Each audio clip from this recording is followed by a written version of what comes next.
Assalamualaikum. Hai. Apa khabar? Kita akan start live video ni dalam masa 10 minit lagi. So saya akan memberi pengenalan sedikit tentang pengarah filem Hussein Hanif yang pernah terlibat sinema Melayu pada era 60-an. So kita share dulu video ni. Share dulu menonton. Okay, tak apa. Sesi live ini. Okay, video okay, jelas kan? Video.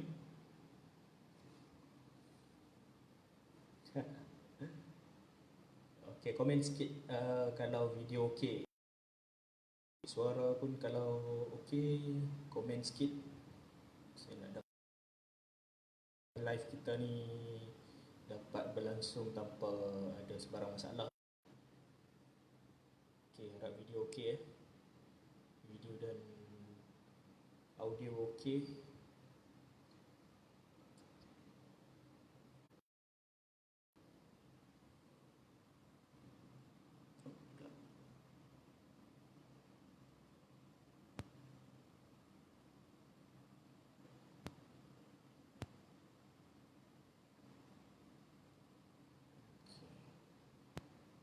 Suara jelas Harap suara jelas.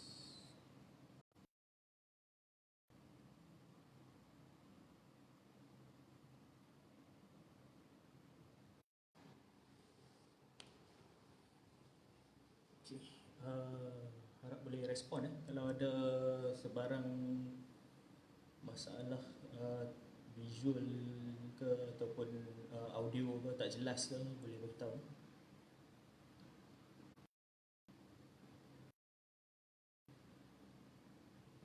Jangan orang sebut pasal Hussein Hanif.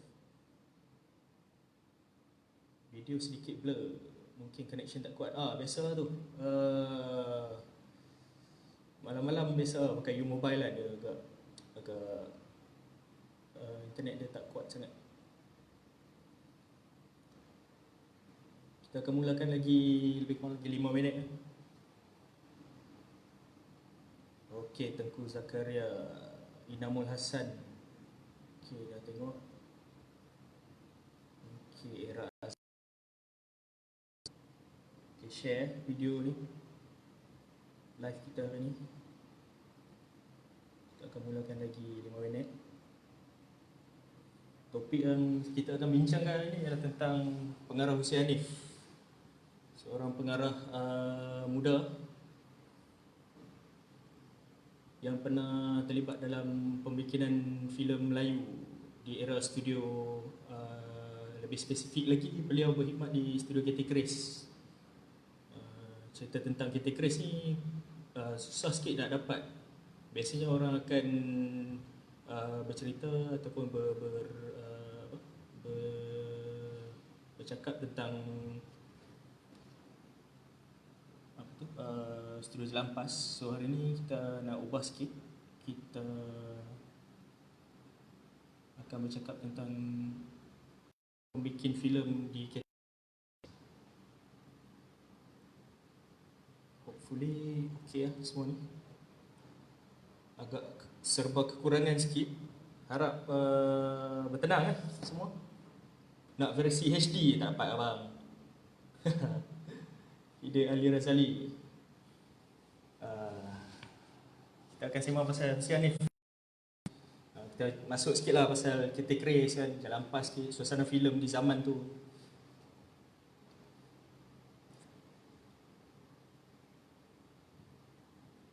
Kuliah hari ni di bawah kuliah buku dengan kerjasama Jabatan Filem Bawah Tanah.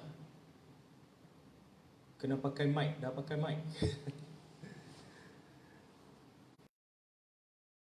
Just watching, Rasul.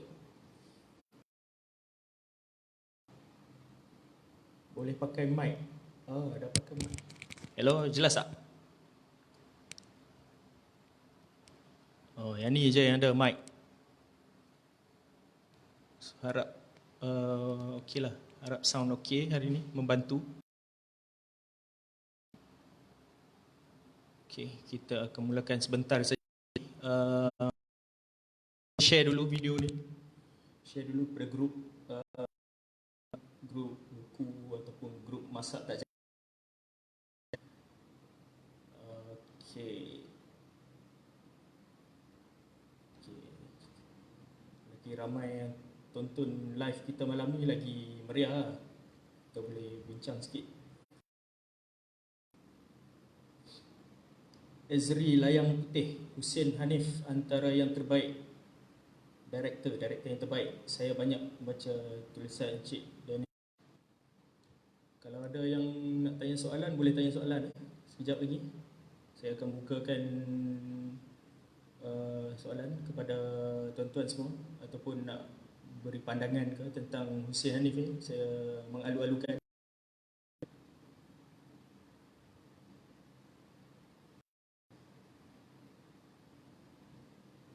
Alright, sending support from Kupang Hagen, Azham. Okey, terima kasih Azham. Okey, Tengku Zakaria. Video okey ya? Dah jelas dah suara. Okey. Raja Afif. Raja Afif. Okey, terima kasih kerana mengikuti live kali ini. Rasumanan. Okey, terima kasih juga kepada yang menonton live kita pada malam ini. Alright, macam tu saya mulakanlah. Jam pun dah pukul 9. Okey, Assalamualaikum warahmatullahi wabarakatuh. Selamat malam. Kenalkan diri saya dulu. Nama saya Muhammad Daniel Abdul Aziz. Merupakan seorang peminat Era Studio, terutama sekali filem-filem arahan Hussein Hanif dan juga M. Amin. Selain itu juga, saya juga terlibat dalam grup kelab filem dan muzik Melayu klasik, dan pernah juga menulis di The Patriots dan juga tulisan-tulisan di Facebook lah setakat ini. Selain itu juga, saya juga pernah terlibat dalam jawatan kuasa imbas kembali dan layar bintang Festival Filem Malaysia ke-30 tahun lepas dan tahun ini. Cuma tahun ini FFM terpaksa ditangguhkan ke satu tarikh yang akan dimaksudkan. Dan selain itu, saya juga menyiapkan biografi tentang pengarah Hussein Hanif ni lah. Sebuah biografi Hussein Hanif yang saya jangkakan akan terbit dalam mungkin tahun depan ataupun 2 tahun lagi. Sebab sekarang ni dalam proses penulisan, bahan-bahan semua dah ada, dah lengkap. Cuma nak siapkan penulisan dan menceburkan diri sebelum menjadi pengarah. Hussein Hanif ni dia bertugas di Studio Jalan Ampas. Beliau bermula sebagai kerani pejabat selepas dia sekolah. Umur dia masa tu 17 tahun di Studio Jalan Ampas sebagai kerani jurutype macam tu. Sebab bapa dia pernah berkhidmat di Studio Jalan Ampas. Bapa dia M. Hanif merupakan seorang art director di Studio Jalan Ampas. Filem-filem terbitan Studio Jalan Ampas pada tahun melukis pemandangan, buat backdrop dan apa nama tu, melukis lah. Kebanyakan dia, sebab Hussein ni dia boleh melukis. Jadi suara tak jelas ya, suara perlahan. Okey, saya try macam ni ya. Jadi Hussein Hanif ni dia membantu dia pada mulanya dia membantu bapa dia di Studio Jalan Ampas pada usia 17 tahun. Dia menjadi pelukis pemandangan, buat set. Sebab Hussein Hanif ni dia ada minat dalam seni dan dia pun boleh melukis. Bahkan bapa dia merupakan seorang art director di Studio Jalan Ampas. pada usia 17. Hussein Hanif juga sebagai pelakon ekstra berdialog. Dia bukan setakat lalu lalang macam tu je. Pengarah ambil staff-staff di Jalan Ampas untuk menjadi pelakon tambahan lah untuk sebab seperti yang kita tahu Tauke di studio Jalan Ampas ni merupakan kapitalis. Jadi untuk mengurangkan kos pembikinan sebuah filem tu beliau kena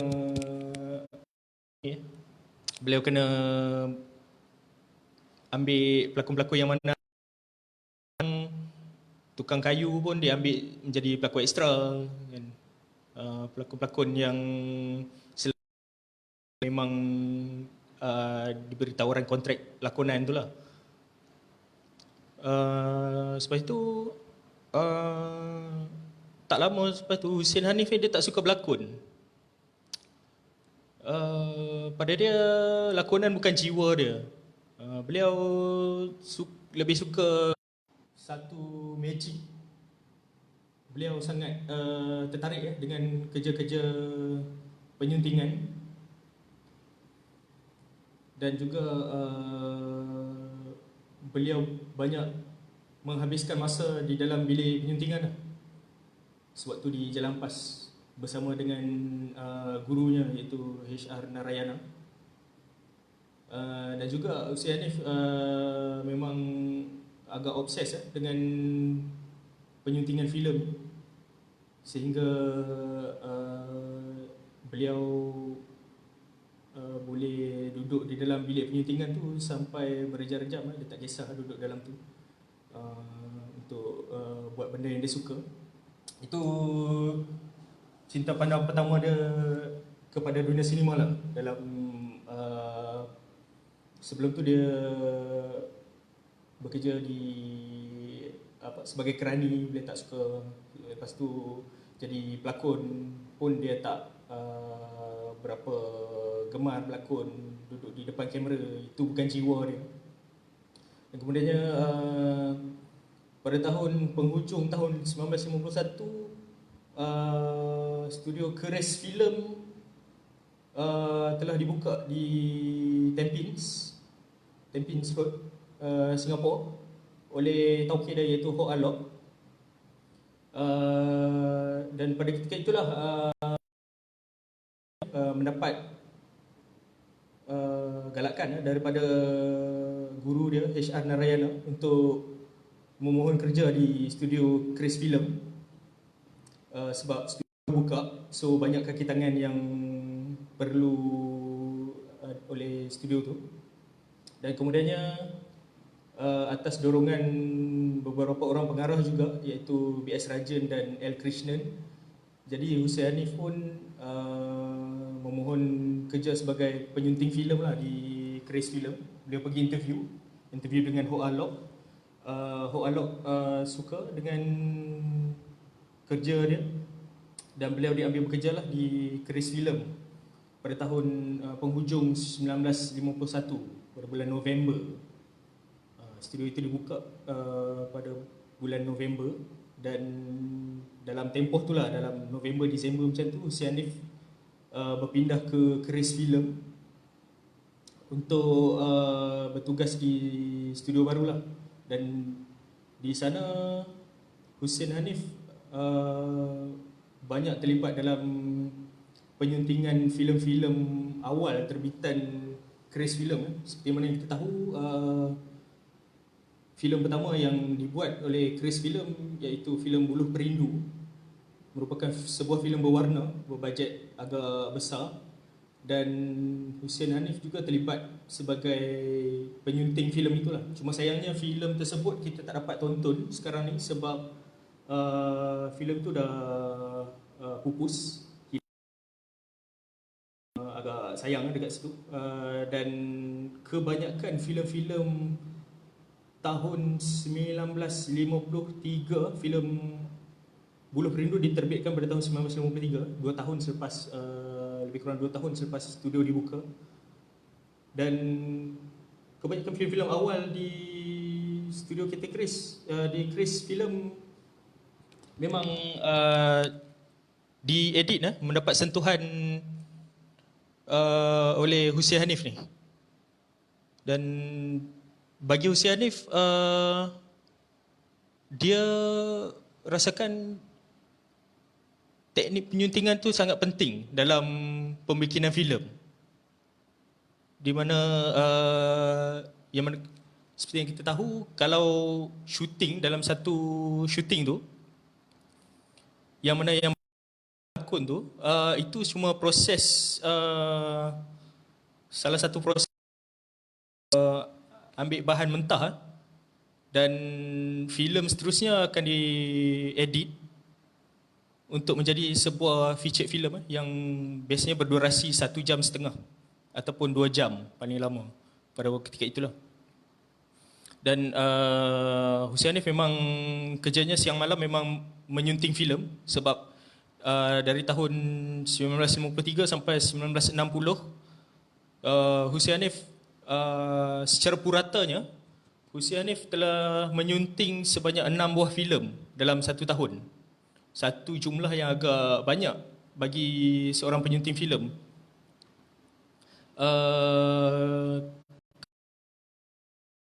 Filem sekarang ni, satu filem pun dalam setahun pun agak susah.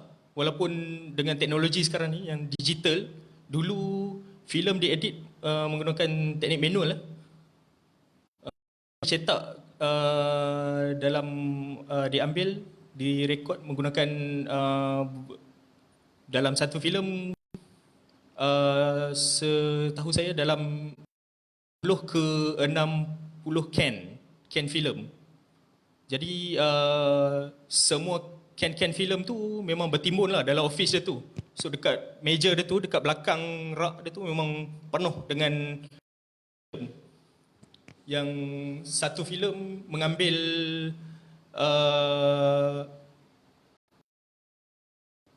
secara kasarnya memerlukan sebanyak 50 ke 6.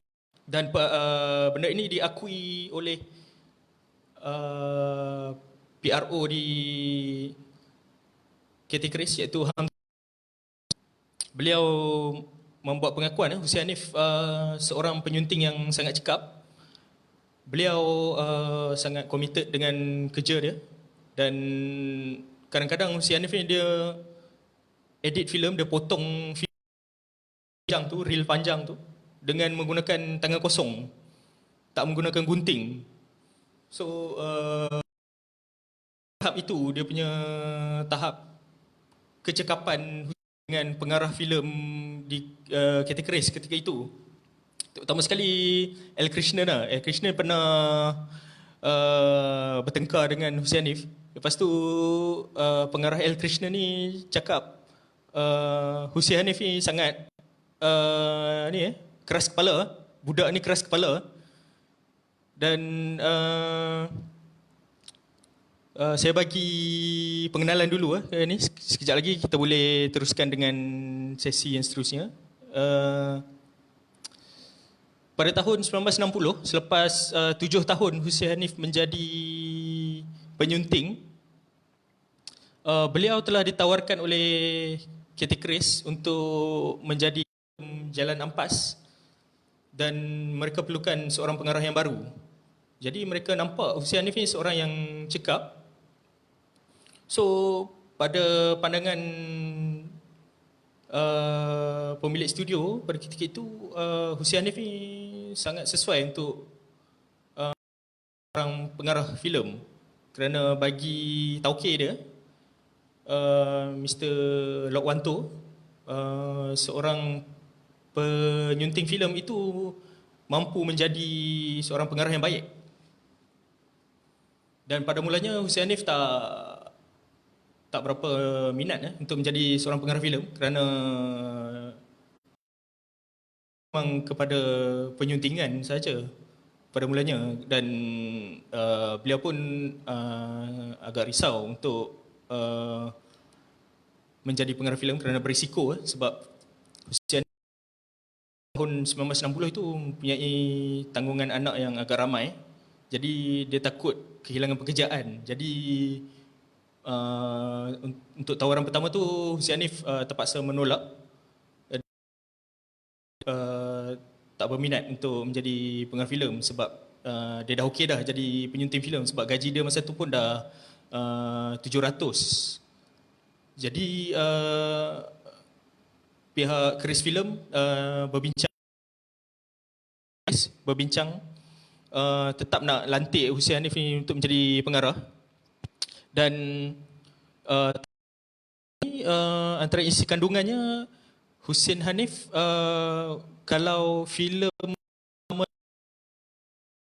tak memberi pulangan kepada studio,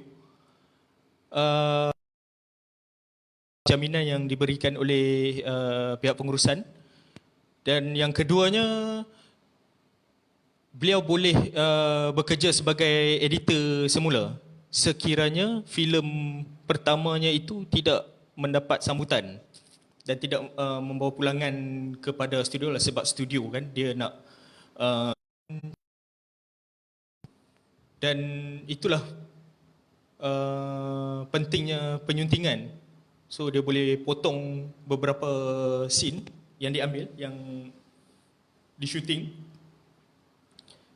kemudiannya disambungkan semula untuk menjadi sebuah feature film yang berdurasi lebih kurang 1.5 jam ke 2 jam.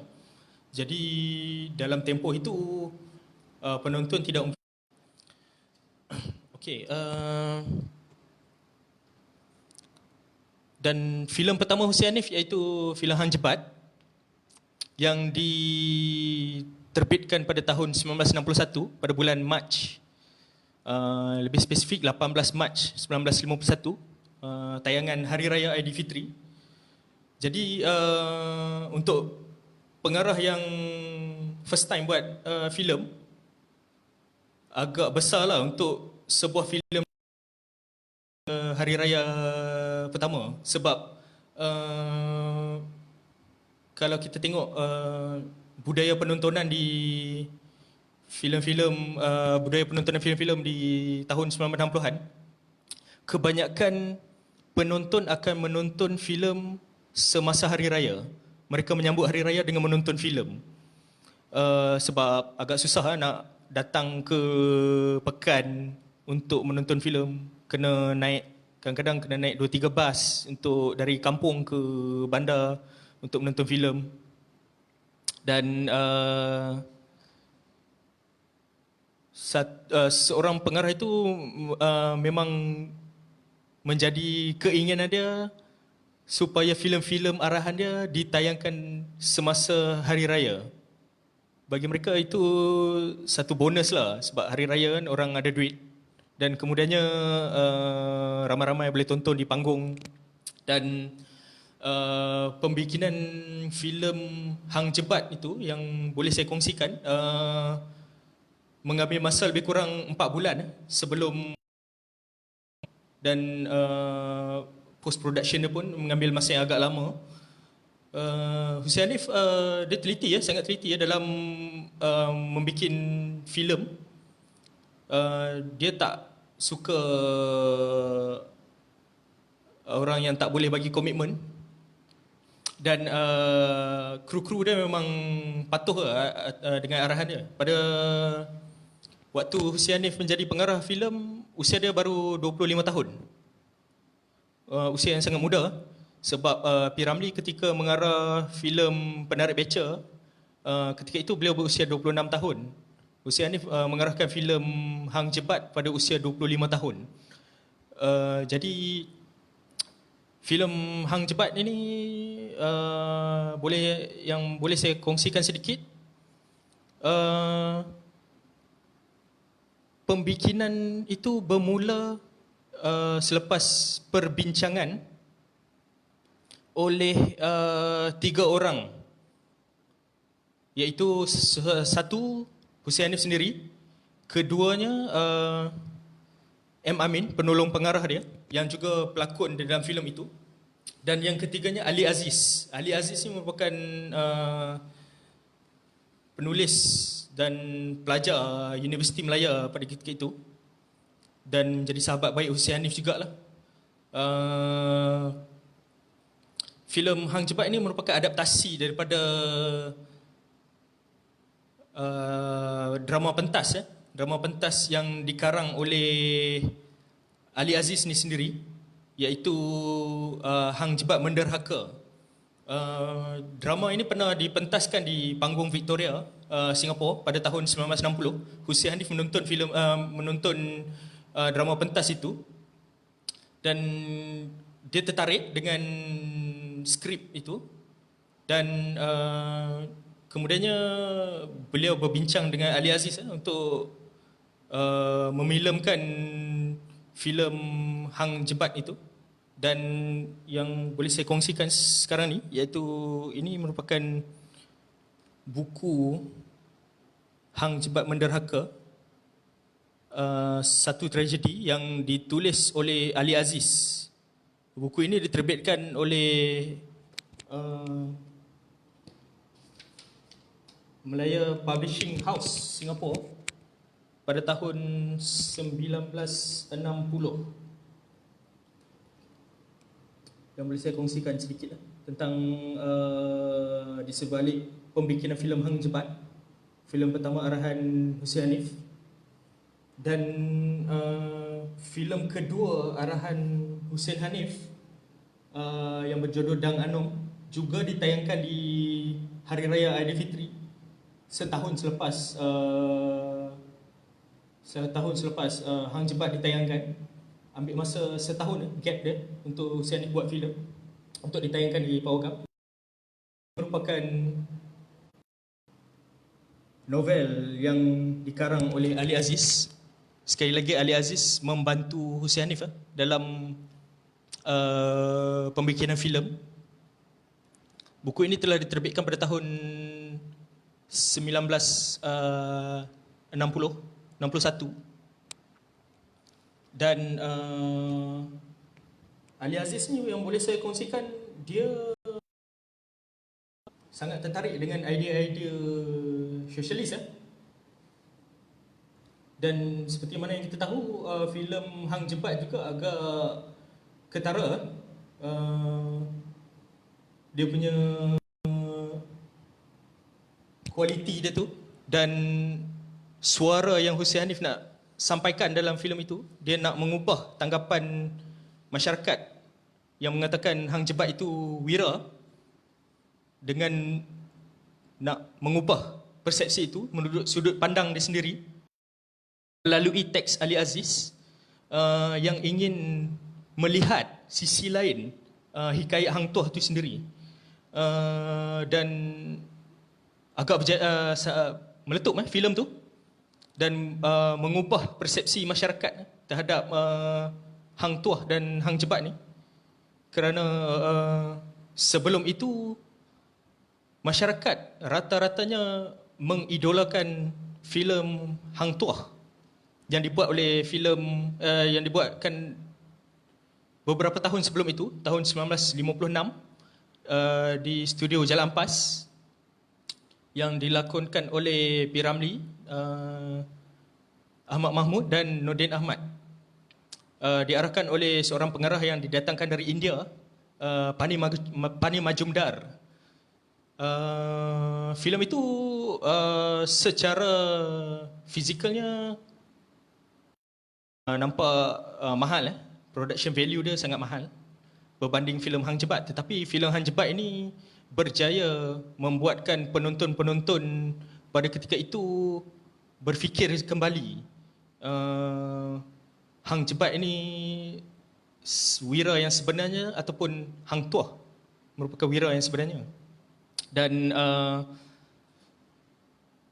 merupakan nampak ketara penentangan kelas di situ. Dan di dalam filem Dang Anom, filem kedua,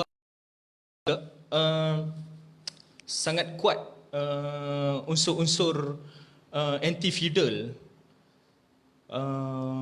dan garapan yang dibuat oleh Hussein Hanif pada filem dia yang kedua itu Dang Anom lebih Yang pertama dia, menurut pandangan saya lah, kepada mereka yang belum pernah menonton filem Dang Anom, saya syorkan untuk menonton, kerana menurut Hussein Hanif sendiri dalam satu temu bual dengan wartawan majalah berita filem pada tahun 1962 ketika dia membuat filem Dang Anom ini,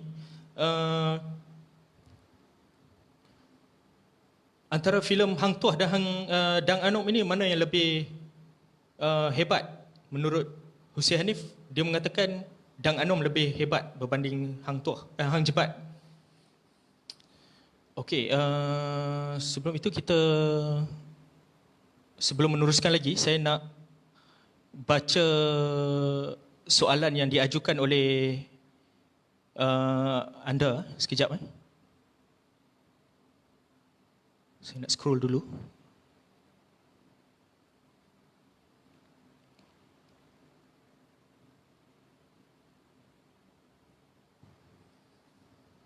Okey, soalan daripada Sandakia Aziz, Kak Sandakia.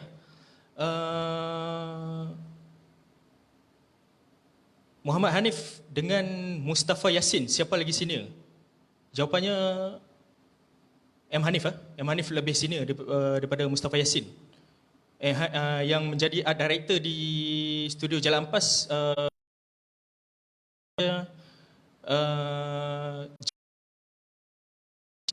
dan kemudiannya AV Bapat, dan selepas itu barulah Mustafa Yassin.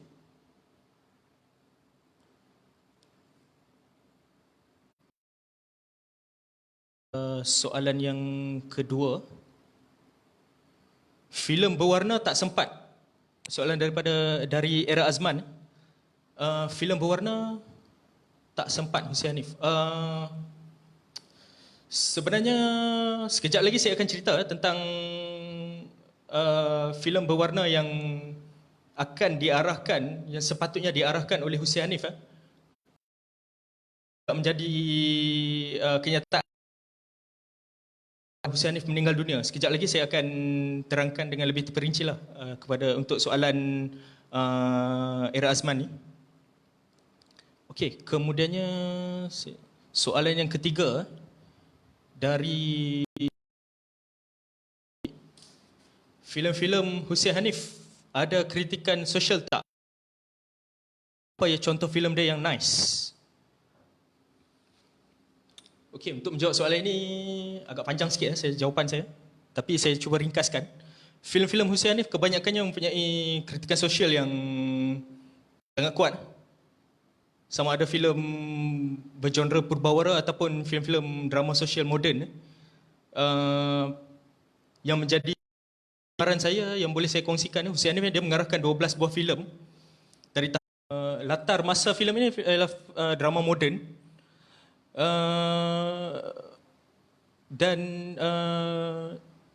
Hussein Hanif dia banyak kritik masyarakat pada ketika itu. Dia tak peduli pun orang kaya ke orang miskin ke, dia dua-dua dia kritik je. Dia tak peduli pun. Dan dia bukannya dia kritik golongan atasan je, golongan bawahan pun ada juga dia kritik.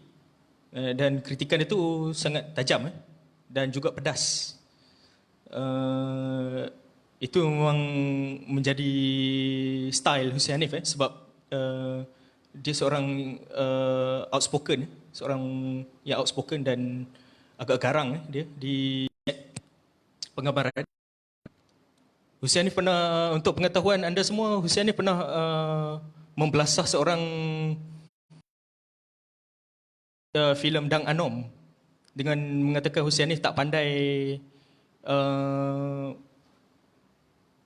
pandai nak tunjuk ajar kepada pelakon leading dia, iaitu Fatimah Ahmad. Dan wartawan tu kena belasah. Jadi selepas itu juga mempengaruhi Hussein Hanif jugalah dalam filem-filem dia, kerana Hussein Hanif telah di-ban selepas itu oleh sebab dia tidak mesra wartawan. Dia boleh dikatakan dia bermusuh dengan wartawan jugalah. P. Ramlee sendiri pun dia ada wartawan yang tak suka dengan dia, tapi tak seperti Hussein Hanif ni. Hussein Hanif ni memang memang di-ban oleh setengah wartawan tu, ramai yang ban dia. Dan ada satu majalah langsung tak menyiarkan ulasan ataupun menyiarkan progres filem Hussein Hanif ni di majalah mereka. Sampai macam tu sekali dia punya tak suka dengan Hussein Hanif ni. Dan kita seterusnya kita ke soalan yang berikutnya. Kalau ada soalan boleh terus ajukan, saya cuba jawab. Dalam tempoh masa yang kita ada ni, saya cuba jawab soalan-soalan ataupun nak beri pandangan ke apa. Edit filem zaman itu soalan oleh Azmi Zain. Edit filem zaman itu mesti guna gunting dan juga gam ke?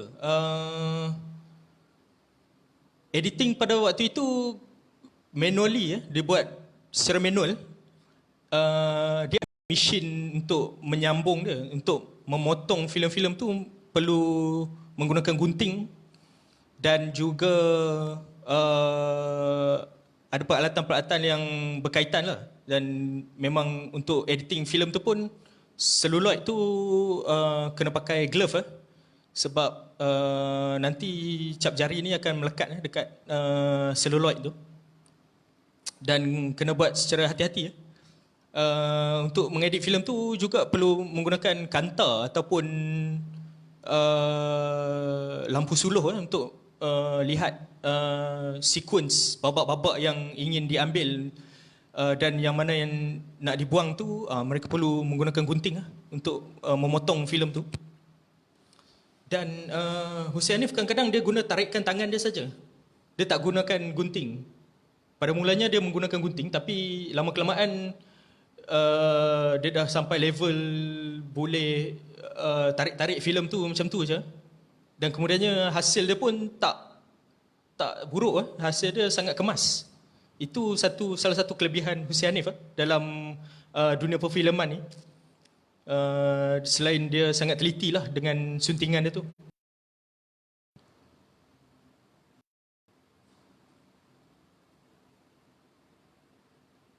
Okey, untuk soalan seterusnya, anak-anak Hussein Hanif yang masih ada. Ada, waris-warisnya masih ada.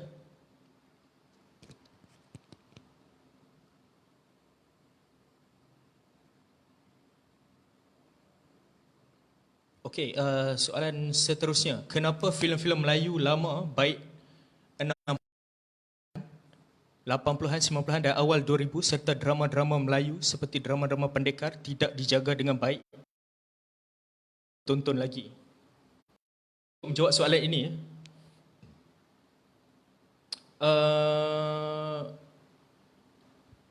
pada saya, di Malaysia tidak ada sebuah arkib yang menjaga filem-filem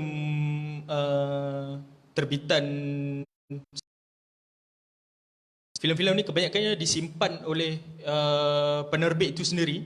Dan kalau penerbit itu sendiri simpan lah, kadang-kadang ada setengah penerbit ni dia tak nampak kepentingan pengarkiban filem tu, filem-filem terbitan itu. Bagi dia waktu itu dia nak buat filem, kemudian nak kau untung dan dah habis tayang, okey dah habis macam tu. Mungkin untuk buat filem yang seterusnya ataupun terus berhenti buat filem.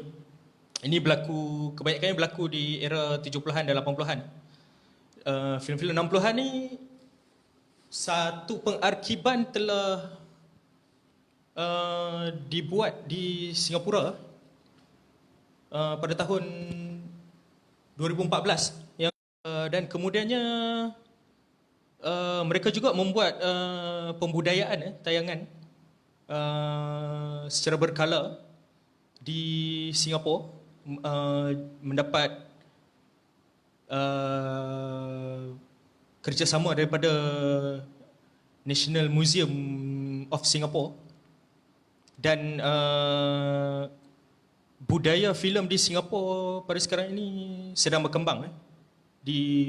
Boleh saya katakan dalam tempoh 5 ke 10 tahun kebelakangan ini, budaya apresiasi filem di Singapura sedang berkembang. Di Malaysia ada, cuma budaya apresiasi tu cuma masih lagi di kelompok-kelompok yang kecil, seperti yang saya boleh sebut kat sini, grup Wayang Budiman di Shah Alam, Wayang di Atas di Ipoh, dan Panggung Pantai di Terengganu. Ini dan ada satu lagi filem Malaysia di Kuala Lumpur. Mereka ni lah yang aktif membuat apresiasi filem untuk ditonton kembali dan diberi apresiasi lah kepada penonton-penonton zaman sekarang ni. Cuma dia masih lagi dalam kelompok yang kecil. Dia belum ada belum lagi setakat ni. Dan di Malaysia juga belum ada lagi seperti saya katakan tadi, arkib filem dan arkib drama belum ada lagi setakat ni.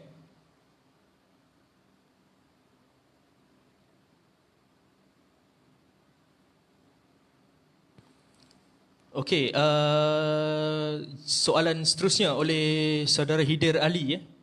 Siapa pelakon yang terlibat dalam drama pentas itu? Drama pentas Hang Jebat, sebuah tragedi yang boleh saya kongsikan sekejap. Dalam buku ini ada menyatakan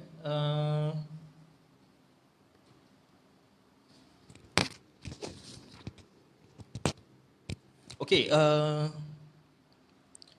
pelakon-pelakon yang terlibat dalam pementasan drama Hang Jebat Menderhaka ini di panggung Victoria, Singapura pada 26 Februari 1960, iaitu Omar Hamid sebagai Hang Tuah, Kalam Hamidi sebagai Hang Jebat, Salim Selamat sebagai Hang Kasturi, Rahman Ahmad sebagai Si Tua Buta, Ibrahim Haji Muhammad sebagai Peminta Sedekah, dan Fatimah Yasin sebagai isteri Hang Tuah.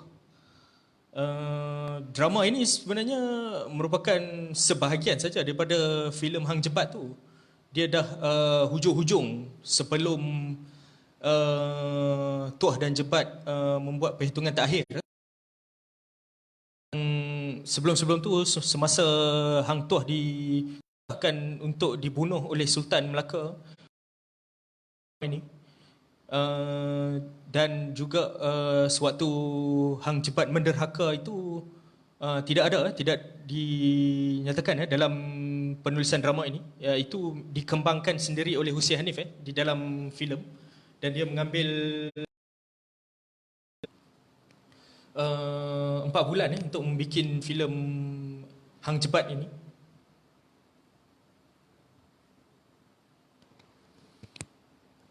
Okey, soalan seterusnya, adakah Hussein Hanif terpengaruh dengan Kasim Ahmad yang mengangkat Hang Jebat sebagai hero Melayu mengatasi Hang Tuah? Untuk menjawab soalan ini, pada saya sedikit sebanyak ada dipengaruhi oleh Kasim Ahmad juga, tesis Kasim Ahmad tu. Tetapi tidaklah secara keseluruhan. Hussein Hanif dia lebih banyak berbincang dengan Ali Aziz dan Ali Aziz dan Kasim Ahmad merupakan pelajar Universiti Melayu pada ketika itu. Cuma Kasim Ahmad ni dia lebih ke hadapan lah dari segi mengangkat Hang Jebat sebagai hero Melayu mengatasi Hang Tuah. Cumanya pada saya influence Hussein Hanif ni lebih kepada Ali Aziz itu sendiri. Sebab Ali Aziz ni sebelum Hussein Hanif menjadi pengarah, dia selalu datang ke Chris Film untuk membuat perjumpaan dengan pelakon-pelakon, pengarah-pengarah untuk membuat kajian dia di tugasan dia di universiti. Okey, soalan oleh Azmi Zain sekali lagi. Hang Jebat berkesan. Dialog Hang Jebat ditulis oleh seorang tokoh bangsawan yang bernama Sharif Medan. Sharif Medan ni merupakan pakar rujuk lah di Chris Film, KT Chris, tentang adat istiadat Melayu, pakaian, busana dan apa ada istiadat dan ni lah ada resam Melayu ni.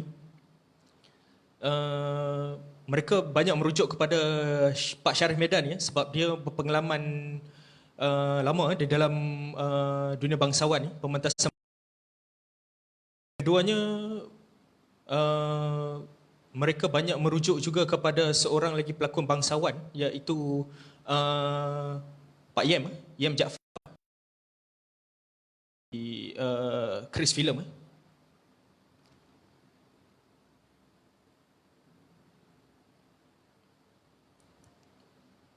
Okey, soalan Amrun Osman. Betul ke kematian beliau penuh misteri? Sebenarnya tak misteri. Hayat dia, di akhir-akhir karier dia. Dan saya akan terangkan dengan terperinci lah. Untuk soalan Tuan Amrun Osman ni, saya hold dulu. Okey, soalan seterusnya oleh Aimi Rosli. Kenapa Nordin Ahmad hanya berlakon dalam 2 filem terawal Hussein Hanif sahaja? Okey, soalan ini menarik. Jawapannya, Nordin Ahmad tak boleh bagi komitmen. Sebab selepas filem Hang Jebat, nama Nordin Ahmad ni menjadi rebutan oleh pengarah-pengarah filem pada ketika itu di KT Keris. Banyak filem-filem Nordin Ahmad, filem-filem Keris Filem di awal tahun 1961 sehingga 1964 menggunakan khidmat Nordin Ahmad sebagai pelakon utama, dan dia sangat sibuk, tak sempat lepas satu filem ke sebuah filem yang seterusnya. Dan Hussein Hanif dia seorang yang perfectionist. Dia kalau dia nak pelakon tu berada di set, dia nak juga pelakon tu. Dan oleh kerana Nordin Ahmad terlalu sibuk berlakon, dia tak dapat beri komitmen, dan Hussein Hanif perlu mencari hero lain untuk berlakon dalam filem arahan dia. Dan oleh sebab itulah beliau banyak mengambil pelakon Yusof Latif untuk berlakon filem-filem di bawah arahan Hussein Hanif. Sebab Yusof Latif ni dia merupakan seorang pelakon bebas, dia tak ada kontrak, dia berlakon ikut filem. Dia bebas berlakon di kedua-dua studio gegasi ni. Dan oleh sebab itulah Nordin Ahmad hanya berlakon di dalam 2 buah filem Hussein Hanif sahaja, iaitu Hang Jebat dan Dang Anom. Dan yang keduanya, pada tahun 1963, penghujung 63, Nordin Ahmad diangkat pula menjadi seorang pengarah di Keris Film. Jadi tugas dia semakin bertambah. So memang tak dapatlah nak berlakon di bawah arahan Hussein Hanif lagi. Kerana ialah Nordin Ahmad dilantik menjadi pengarah pada tahun 63, dan filem pertama dia iaitu Wan Perkasa terbit pada tahun 1964. Nordin Ahmad lebih banyak berlakon dalam filem-filem M. Amin saja, sebab mungkin dia lebih selesa dengan teknik pengarahan M. Amin pada pandangan saya lah. Terusnya oleh saudara Era Azman lagi, adakah gaji Hussein Hanif paling tinggi di kalangan pengarah Melayu? Jawapannya ialah Hussein Hanif dia seperti gaji dia dibayar mengikut filem, sebuah filem. Dan kalau kita tengok P. Ramlee, satu filem dia mendapat bajet, tetapi Hussein Hanif ada filem dia yang berbajet lebih daripada itu, 100,000.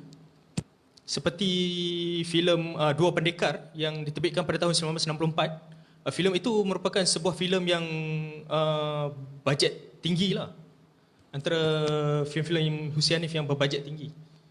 Dan filem Dang Anom juga mencecah 100,000 pada ketika itu. 100,000 satu nilai yang agak tinggi. Dan Hussein Hanif, dia yang saya tahu dia cuma ambil gaji dia sebagai pengarah. Itu belum masuk gaji dia sebagai penulis lakon layar dan editor lah. Itu gaji lain. Untuk pengarah saja dia akan ambil portion pengarah, dia akan ambil 1,000 ke 1,500 daripada bajet 100,000 dia tu. Tapi tak semua filem dia dapat 100,000. Filem-filem bercorak drama moden ni kurang sikit lah daripada Singapura, dan juga terpaksa diimport dari Johor untuk membina kota pintu masuk kota Singapura itu sahaja, dan untuk membina set istana lah. Sangat tinggi ya Hussein Hanif, dia sangat cerewet. Selalu juga ada bergaduh dengan pihak pengurusan KT Keris sebab dia ni keras kepala. Dia nak juga filem-filem dia ni dibuat dalam tinggi. Dia nakkan suatu gambaran yang realistik, dan kadang-kadang pihak studio pun pening kepala nak layan permintaan dia, tapi kebiasaannya Hussein Hanif akan menang, akan dapat sebab kalau di studio Jelampas, P. Ramlee merupakan pengarah yang menjadi anak emas kepada Shaw Brothers. Kalau di KT Keris, Hussein Hanif ni yang menjadi KT Keris selain daripada M. Amin dan Saleh Ghani dan S. Rumainong lah. Hussein Hanif ni satu sebab dia muda, dia punya idea dia fresh, dan kebanyakan filem-filem dia memaparkan babak-babak yang belum pernah diterokai oleh pengarah yang lain. Jadi beliau sentiasa membuat pembaharuan dalam teknik pembikinan filem, dan pihak studio agak gembira dengan perkara itu sebenarnya, kerana setiap filem yang diarahkan oleh Hussein Hanif ni tidak sama dia punya teknik pembaharuan. Memang kalau tuan-tuan dapat peluang untuk menonton filem-filem arahan Hussein Hanif ni, setiap filem dia tu angle, shot, komposisi kamera dia sangat berbeza. Dan Hussein Hanif juga merupakan seorang pengarah yang pertama kali menggunakan crane untuk mengarahkan filem Dang Anong. Sebelum itu belum ada pengarah filem di Singapura ataupun Melaya pada ketika itu yang menggunakan crane. Hussein Hanif adalah pengarah pertama yang menggunakan crane di dalam membuat filem, dan pihak studio boleh beli crane tu, dibawakan dari Hong Kong untuk digunakan oleh Hussein Hanif. Dia demand benda tu. Sangat cerewet.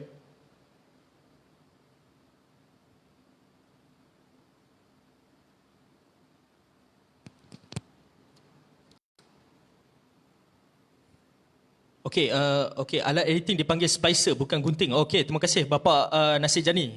Saya nampak macam gunting kan. So saya ingat gunting benda tu. Dipanggil splicer. Okey, terima kasih kerana berkongsi maklumat. Okey, soalan seterusnya oleh Rasul Manan. Abang Rasul, apa sisi hang jebat yang ditunjukkan oleh Hussein Hanif?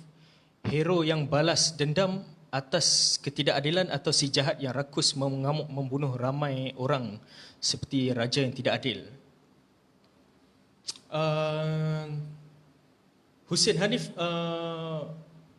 dia nak memaparkan watak hang jebat itu seorang yang suci. Dia memang mempunyai semangat setiakawan yang tinggi, dan di sebalik orang-orang di zaman itu, di Melaka pada ketika itu menerima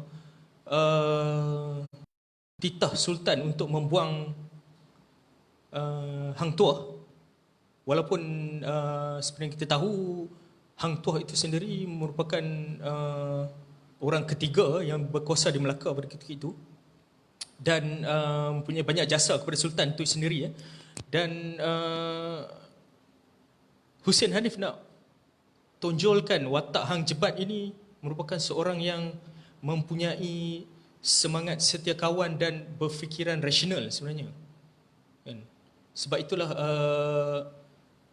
walaupun seluruh dunia Melayu pada ketika itu akur dengan titah sultan, tetapi Hang Jebat dia arus dia tak peduli Hang Jebat cara dia menderhaka itu pun dia cuma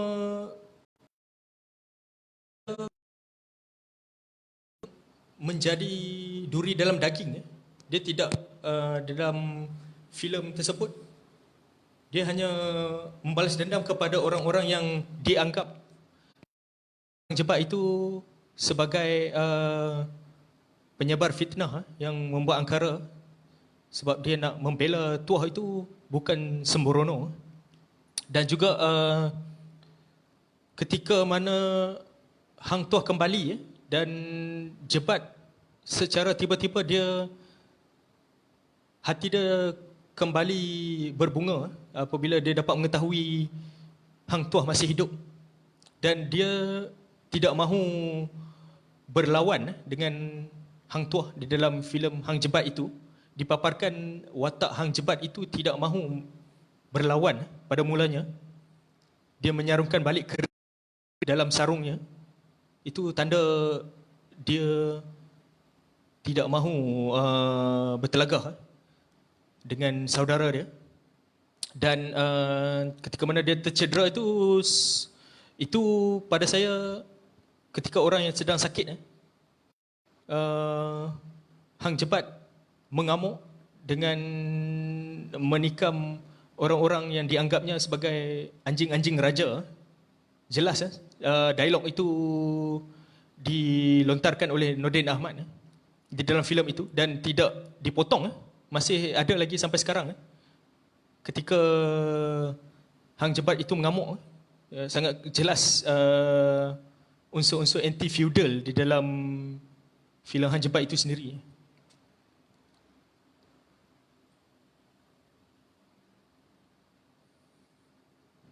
Okey,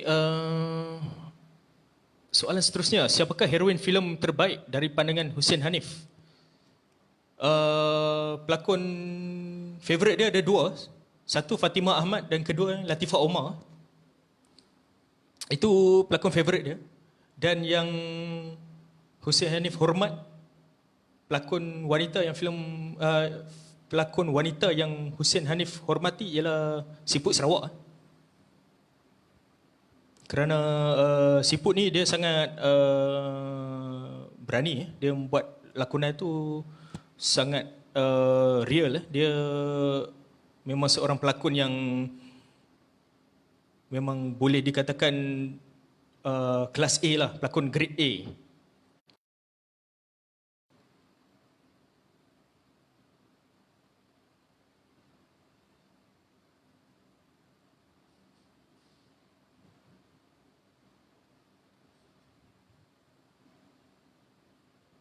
Okey. Untuk soalan seterusnya, sebelum ini saya dapat soalan dari Encik Syazli dari Finas. Beliau mengemukakan 4 soalan dan saya akan cuba jawab satu-satu. So, soalan yang pertama oleh Encik Syazli. Simbolisme visual dan watak di dalam filem-filem beliau, kekuatan image sebagai visual storyteller. Dan apakah simbol visual dan watak di dalam filem-filem beliau lah, maksud Encik Syazli. Visual di sini, kekuatan image Hussein Hanif sebenarnya terletak kepada imajinasi dia sendiri. Kerana Hussein Hanif seorang visual imaginis yang sangat hebat. Dan di dalam ada beberapa faktor lah yang mempengaruhi Hussein Hanif ni. Salah satunya beliau gemar menonton filem-filem dari Amerika. dan Jepun. Hobinya kalau tak ada penggambaran filem memang dia akan pergi ke panggung wayang untuk menonton filem. Dan filem yang menjadi kegemaran Hussein Hanif iaitu Rebel Without a Cause arahan Nicholas Ray pada tahun 1955 yang dilakukan oleh James Dean, dan yang keduanya filem Throne of Blood arahan Akira Kurosawa pada tahun 1957. Dua buah filem ini merupakan influence terbesar dalam karier Hussein Hanif sebagai seorang filmmaker, di mana watak James Dean di dalam filem Rebel Without a Cause tu menjadi idola kepada Hussein Hanif. Dan jika dilihat watak rebel yang dibawa oleh James Dean di dalam filem itu ada di dalam attitude Hussein Hanif itu sendiri secara peribadi. Dan jika dilihat dari penampilan Hussein Hanif pun memang ada, dia dipengaruhi oleh penampilan James Dean. Lebih-lebih lagi dari rambut Hussein Hanif tu, dia disikat macam style James Dean dalam filem Rebel Without a Cause tu. Dan filem Akira Kurosawa yang bertajuk Throne of Blood itu pernah diadaptasi oleh Hussein Hanif menjadi Istana Berdarah, filem Istana Berdarah. Dan Hussein Hanif juga dia seorang yang suka bereksperimen dengan kamera. Beliau suka untuk memaparkan visual-visual yang belum pernah dibuat sebelum itu. Sebagai contoh dalam filem Jiran Sekampung, saya boleh bagi contoh satu. Hussein Hanif memaparkan POV dari kamera POV itu. Dia memaparkan dari sudut teropong, bagaimana teropong nampak objek yang dilihat oleh watak villain di dalam filem itu. Dia mengintip jiran dia yang seorang di bawah rumah dia itu. Dia menggunakan teropong untuk mengintip gerak-geri pelakon Ros Yatimah untuk mengambil kesempatan kalau ada waktu yang dia villain tu nak make a move tu. Jadi dia sering menggunakan teropong untuk mengintip gerak-geri watak Ros Yatimah dalam filem itu. Filem bertajuk Jiran Sekampung yang diarahkan oleh Hussein Hanif pada tahun 1966. Okay, fun facts sikit tentang filem Jiran Sekampung ni. Filem ini ditayangkan beberapa hari sebelum Hussein Hanif meninggal dunia, dan beliau tak sempat nak tonton filem ni di panggung wayang kerana filem ini mula ditayangkan pada 1 April dan Hussein Hanif meninggal dunia pada 4 April 1966. Jadi beliau tak sempat untuk menonton filem ni. Beliau sempat untuk membuat kerja-kerja post production untuk filem ini. Cuma dia tak sempat untuk menonton hasil kerja dia tu di layar lebar. Okey, soalan yang kedua oleh Cik Syazli yang saya bacakan dekat sini. Karya-karya Gah beliau menonjolkan nilai-nilai maskulin.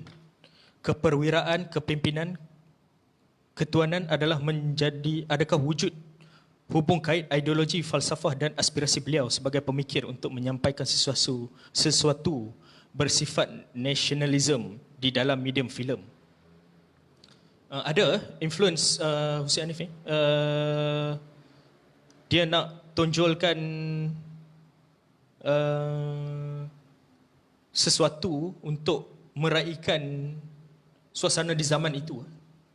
Sebagai contoh saya boleh bagi pada tahun 1963, pada ketika itu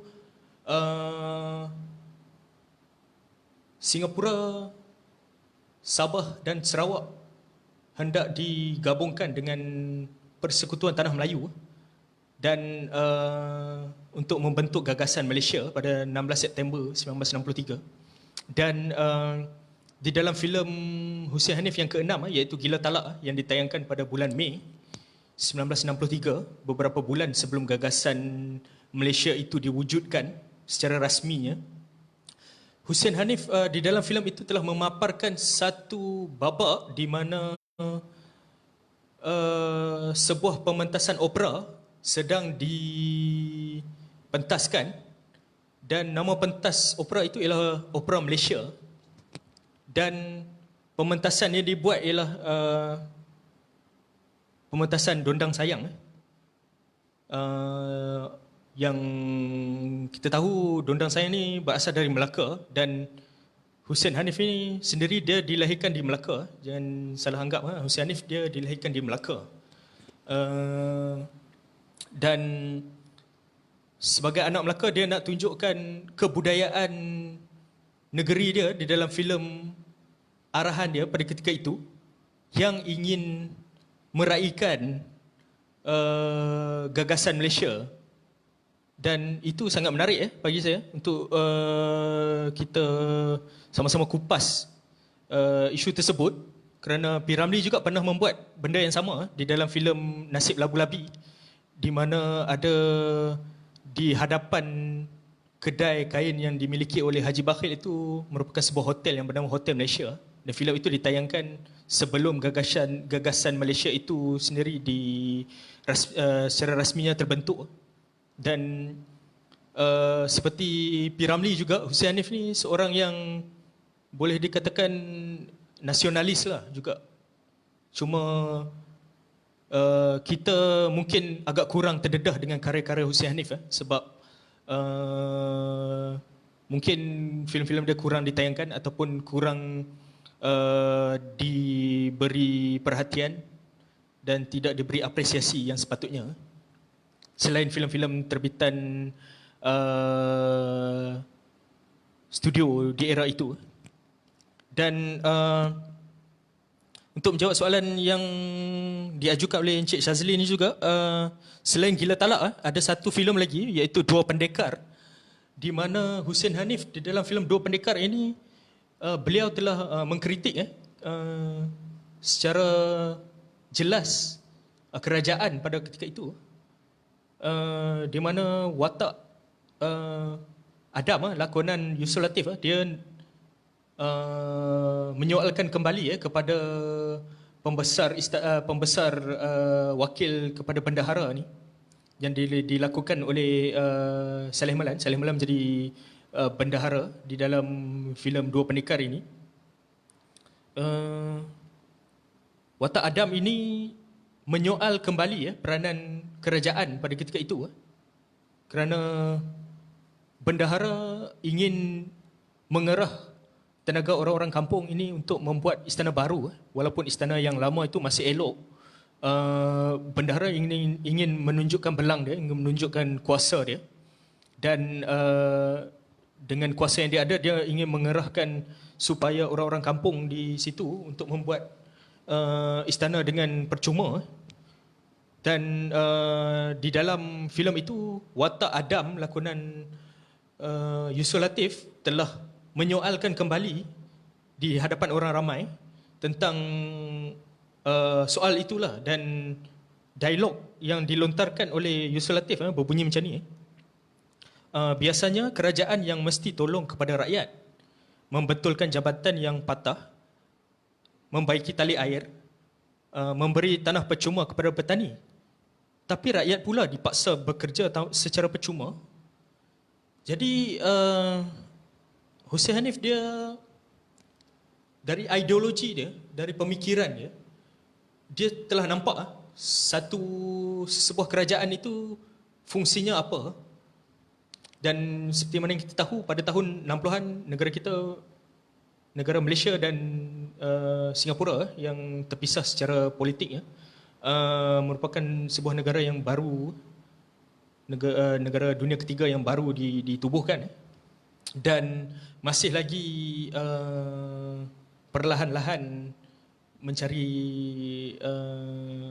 identiti dan kekuatan sendiri untuk membangunkan negara. Dan di sini dia menerusi filem Dua Pendekar ini, Hussein Hanif telah boleh dikatakan dia menyindirlah kerajaan pada ketika itu tentang fungsi mereka sebagai kerajaan itu sendiri. Dan ini menampakkan lagi Hussein Hanif dia peka dengan keadaan senario politik semasa. Di samping yang seperti yang saya katakan tadi, yang semasa gagasan Malaysia itu hendak ditubuhkan, beliau telah memaparkan satu sketch Dondang Sayang dari negeri kelahiran dia di dalam filem dia, yang nama opera itu ialah Opera Malaysia. Dia seolah-olah ingin meraihkan pembentukan negara bangsa yang baru tu. Okey, soalan ketiga dari Encik Shazli. Intellectual actor di bawah arahan beliau antara yang dapat dinilai melalui filem-filemnya. Bagaimana acuan yang digunakan? Sebenarnya Hussein Hanif ni dia untuk pelakon-pelakon yang saya tahu, Hussein Hanif dia gemar menonton teater. Hobi dia selain menonton filem, dia suka menonton teater. Dan kebanyakan pelakon-pelakon tambahan dia pun dia ambil daripada pelakon-pelakon teater. Dan pelakon-pelakon teater ni seperti mana yang kita tahu, mereka punya teknik lakonan mereka lebih dahsyat daripada pelakon-pelakon yang popular. Dan teknik lakonan mereka sedikit sebanyak mempengaruhi pengarahan Hussein Hanif jugalah. Dan Hussein Hanif sendiri dia suka menunjuk ajar kepada pelakon-pelakon dia. Sebagai contoh, watak di dalam filem Cinta Kasih Sayang, watak Ghazali Sumantri, dia ketika itu kantoi, isteri dia dapat tahu yang dia main kayu tiga. Tetapi isteri dia di dalam itu bukanlah tidak marah, dia tidak bertindak secara tidak rasional. Dia rasional, dan watak wanita di dalam itu menjadi watak Fatimah Ahmad di dalam filem itu, isteri kepada Ghazali Sumantri ini. Dia menjadi penyelesai masalah kepada isu-isu rumah tangga yang mereka hadapi. Dan Hussein dia meraihkan peranan wanita di dalam filem-filem arahan dia. Dan watak-watak wanita di dalam filem dia pun ditonjolkan sebagai wanita-wanita yang kuat. Seperti filem Dang Anom juga. Kita dapat lihat watak Anom itu yang juga dibawakan oleh Fatimah Ahmad. Beliau tidak tunduk oleh desakan Sultan untuk menjadi gundik, sehingga walaupun dia diancam nyawanya dan sampai dia disula pun, sampai dia meninggal, dia masih kekal dengan pegangan dia untuk tidak menjadi pemuas nafsu Sultan di dalam filem itu. Dan melalui filem-filem seperti Kalung Kenangan, Cinta Kasih Sayang pun, watak wanita itu sendiri pun memang watak yang sangat-sangat menonjol, tidak nampak lemah. Dan walaupun ada ketikanya Hussein menunjukkan kadang-kadang wanita ni membawa masalah kepada masyarakat, tetapi ia tidak begitu menonjol. Dan dia membuat pemberatnya ialah ada watak yang menjadi penyelesai kepada masalah. Wanita yang berfikiran rasional, tidak mudah melenting. Kalau setelah dapat tahu yang suaminya main kayu tiga, dia masih lagi setia dengan suami dia dan memberi jalan keluar kepada masalah yang dihadapi. Dan Hussein Hanif ni juga beliau gemar membaca membaca buku-buku filem terbitan dalam bahasa Inggeris, dan untuk mengarahkan sesebuah filem itu beliau suka membuat research yang mendalam sebelum mengarahkan filem. Satu filem yang seperti soalan Era Azman tadi, filem berwarna tadi, pada tahun 1965 Hussein Hanif dikhabarkan untuk membuat sebuah filem epik berwarna yang bertajuk Tun Perak.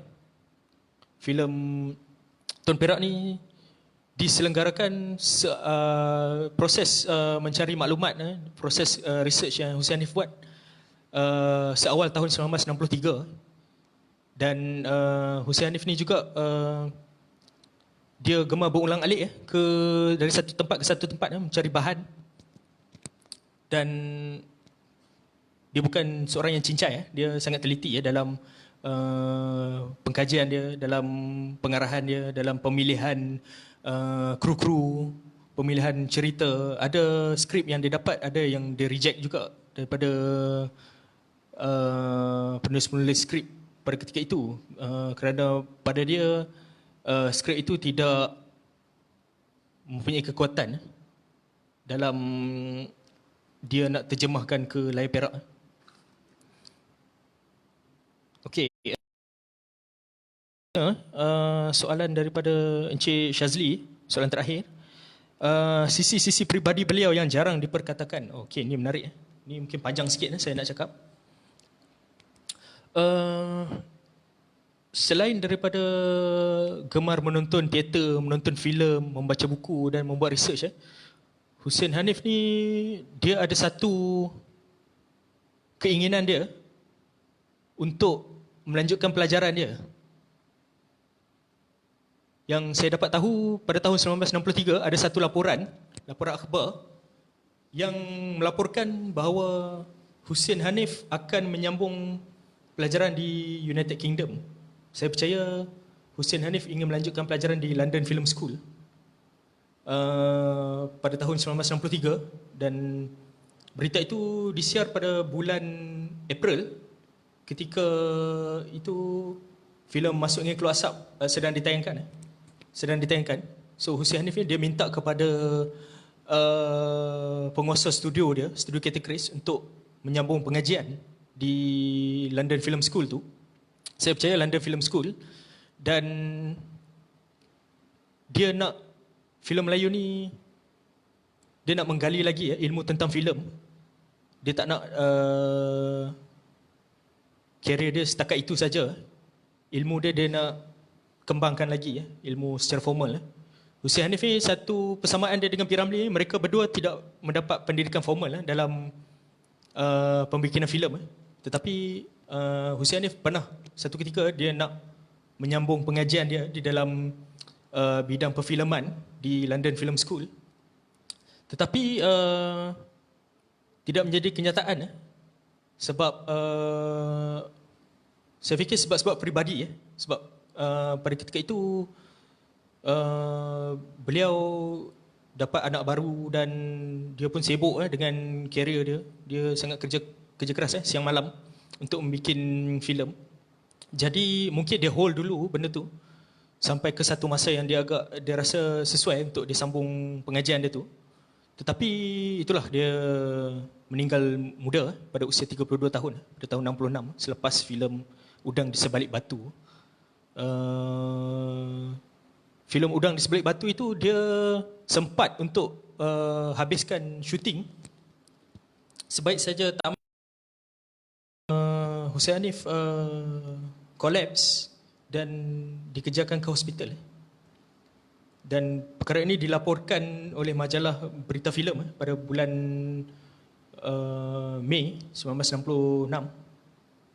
Dan beberapa hari kemudian beliau meninggal dunia oleh sebab penyakit barah perut. So satu kehilangan yang besar sebab pada saya Hussein Hanif tak sempat membuat impact yang lebih kuat dalam pembikinan filem Melayu ni. Dia ada imajinasi yang kuat dan dia mempunyai passion dalam membuat filem, dalam menyuarakan pandangan dia sendiri tentang isu-isu semasa itu. Dan Hussein Hanif juga tidak sempat untuk memilmkan filem Tun Perak. Difahamkan skrip Tun Perak telah siap. Screenplay semua sudah siap. Pemilihan filem, pemilihan pelakon pun sudah dibuat, tetapi tidak dapat menjadi kenyataan. Dan Studio Cathay Chris pun tidak berminat untuk meneruskan projek pembikinan Tun Perak kerana bajet besar. Sebab Hussein Hanif demand nak buat filem ni dalam bentuk warna. Sebab dia dah nampak dah filem Melayu ni selain daripada perlu kuat nilai kemelayuannya itu, dia juga perlu dibuat dalam mengikut peredaran zaman. Pada ketika itu filem-filem Hollywood dan filem-filem di India pun telah buat dalam bentuk warna. Dan keinginan dia tu, dia pernah suarakan dalam filem dia iaitu Gila Talak.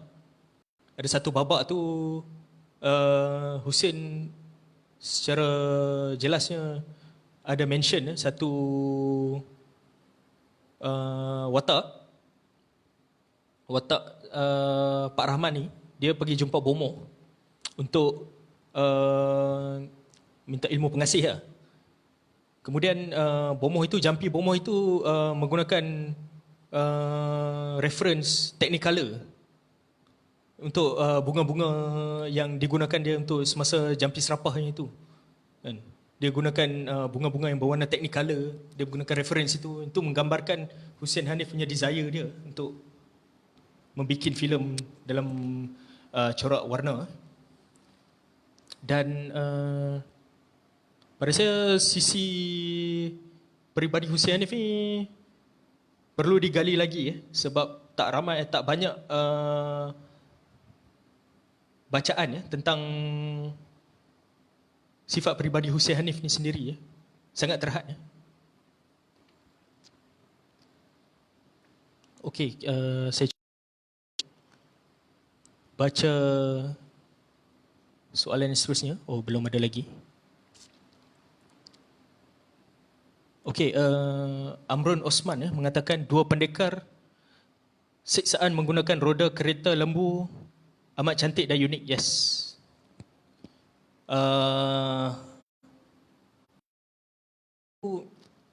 Ada dipaparkan babak POV oleh watak Adam yang diikat di roda kereta lembu tu, di mana ketika roda itu berpusing point of view Adam ketika itu ditunjukkan melalui babak itu. Dan saya difahamkan penolong jurugambar waktu itu Yunus Alwi yang diikat di roda kereta lembu tu, kamera yang berat, dan dirinya berpusing untuk Hussein mendapatkan visual point of view Adam ketika diseksa, ketika dia dipusing di roda kereta lembu tu, ada diseksa itu. Sangat rumit ketika itu. Kameranya berat bukan seperti kamera digital DSLR sekarang ni. Kamera di tahun 60-an tu sangat berat. Okey, kalau ada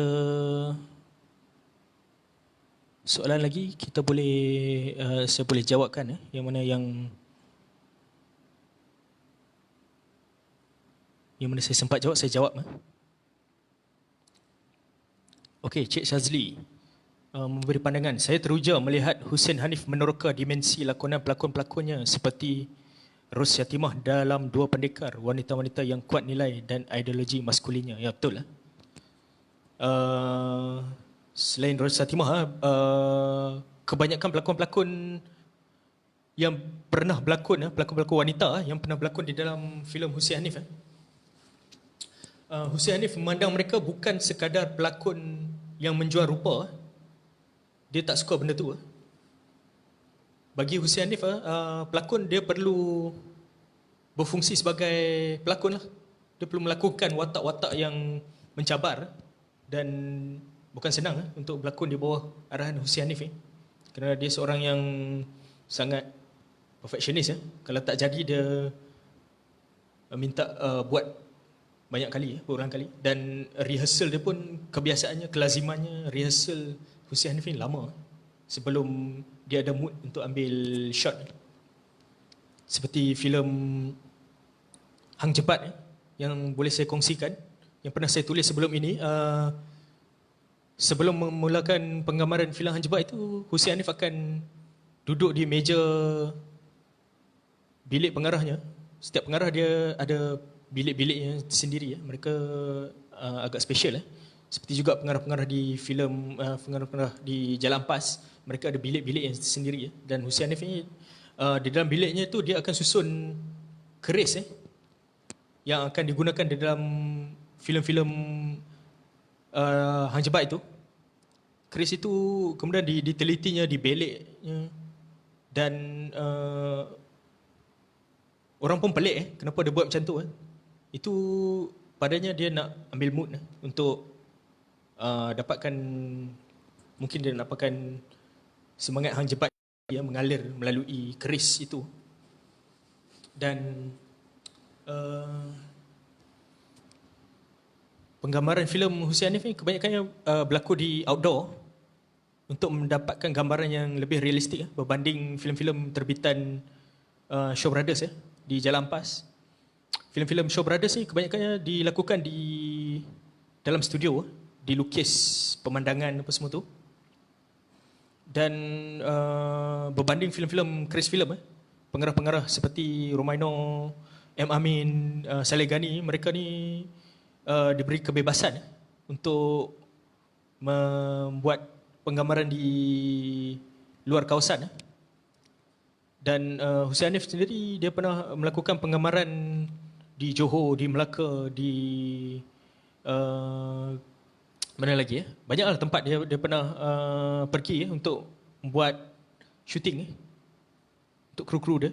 Yang paling jauh setahu saya M. Amin mengarahkan filem Cucu Datuk Merah. Dia membuat filem sampai ke Terengganu dari Singapura. Naik kereta api sampai ke Terengganu, membawa kamera semua. Dan sudah tentulah itu memakan belanja yang agak tinggi. Seperti juga filem-filem Hussein Hanif. Hussein Hanif ni boleh dikatakan pada zaman 60-an itu filem-filem Hussein Hanif yang paling tinggi berbanding filem-filem arahan pengarah lain di KT Chris dan juga Shaw Brothers. Ada dua studio yang berbeza pada ketika itu. Okey, saya nak kongsikan sedikit tentang persamaan dan perbezaan di antara Hussein Hanif dan P. Ramlee sebagai seorang filmmaker. Sebelum kita tamatkan perbincangan ini, jika ada soalan boleh terus kemukakan. Masih ada masa lagi untuk sempat.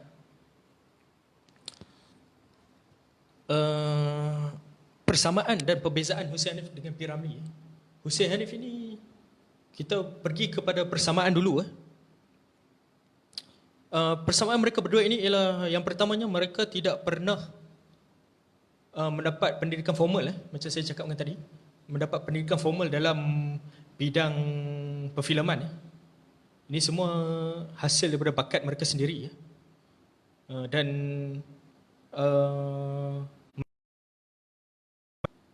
kedua-duanya boleh mengedit filem dengan baik. Cuma P. Ramlee ketika di studio Jalan Pas ni, dia tidak melalui proses edit filem tu sangat.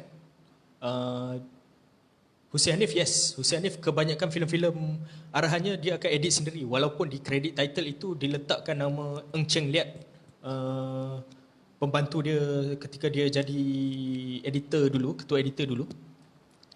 Eng Cheng Liat yang banyak menolong dia. Tapi ketika dia diangkat menjadi pengarah, kebanyakan filem-filem Hussein Hanif akan edit sendiri. Mungkin dia tak percayakan editor lain kot. Dia nak edit filem dia sendiri. Macam Kurosawa punya style lah.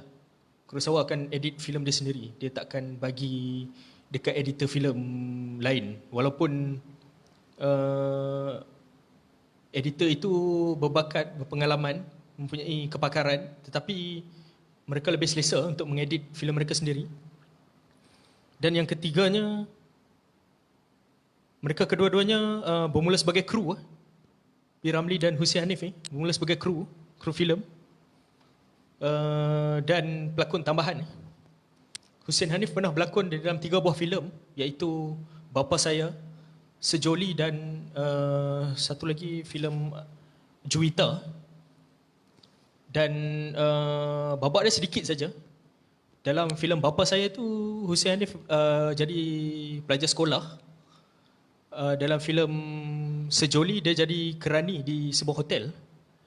Dan filem Juwita, Hussein Hanif jadi salah seorang budak band dalam yang diketuai oleh P. Ramlee. Dan itulah satu-satunya filem yang memaparkan mereka berdua di layar perak dalam satu frame. Sangat susah nak nampak. Dan di dalam filem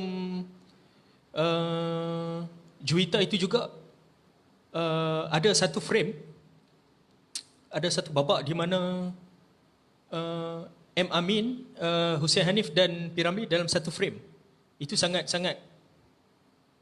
rare pada saya. 3 orang pengarah besar dalam sejarah perfilman kita berada di dalam satu frame yang sama, walaupun babak itu sekejap saja. Dan tidaklah begitu memberikan impact. Cuma dari sudut nostalgianya agak tinggi, kerana 3 orang pengarah berada di dalam satu frame yang sama. Ketika itu mereka belum jadi pengarah, beberapa tahun sebelum mereka menjadi pengarah. So in the future mereka menjadi nama besar dalam industri filem tempatan pada ketika itu. Okey, kita pergi pula kepada perbezaan antara Hussein Hanif dengan P. Ramlee. Kita pergi kepada P. Ramlee dulu. P. Ramlee ni satu yang kita dapat lihat, dia seorang yang versatile. Dia boleh menyanyi, berlakon, mengarah, membuat skrip,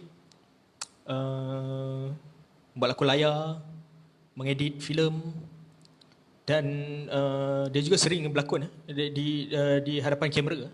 Berbanding Hussein Hanif, Hussein Hanif dia lebih kepada belakang tabir, dan kamera itu ialah mata Hussein Hanif sendiri pada saya. Untuk P. Ramlee, dia selalu berada di hadapan kamera, tetapi untuk Hussein Hanif, kamera itu ialah diri dia sendiri. Dan untuk P. Ramlee juga, dia merupakan seorang star maker. Kebanyakan pelakon-pelakon yang berlakon di bawah arahan P. Ramlee ini menjadi nama-nama besar, seperti Jin Samsudin, Sarimah, siapa lagi, Aziz Sata, Syamsuddin, dan kebanyakan pelakon-pelakon yang pernah berlakon di bawah arahan P. Ramlee ni orang masih ingat. Dan P. Ramlee juga merupakan seorang money maker. Dia filem-filem dia kebanyakannya memang box office, terutamanya ketika di Singapura, ketika sama-sama membuat filem di Singapura seperti Hussein Hanif. Mereka bekerja di 2 studio yang berbeza. P. Ramlee di Jalan Ampas, Hussein Hanif di KT Keris, di satu zaman yang sama. Dan mereka ini saling menghormati antara satu sama lain. Itu yang paling menarik bagi saya.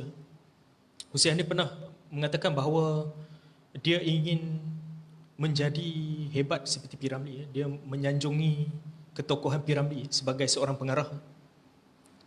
Dan filem-filem P. Ramlee juga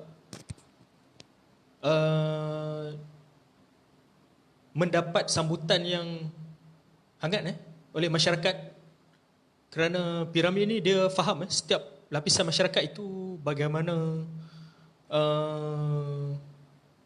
untuk memaparkan kebiasaan masyarakat ketika itu, di dalam filem ni, dia pandai adapt situasi semasa dan boleh relate dengan penonton.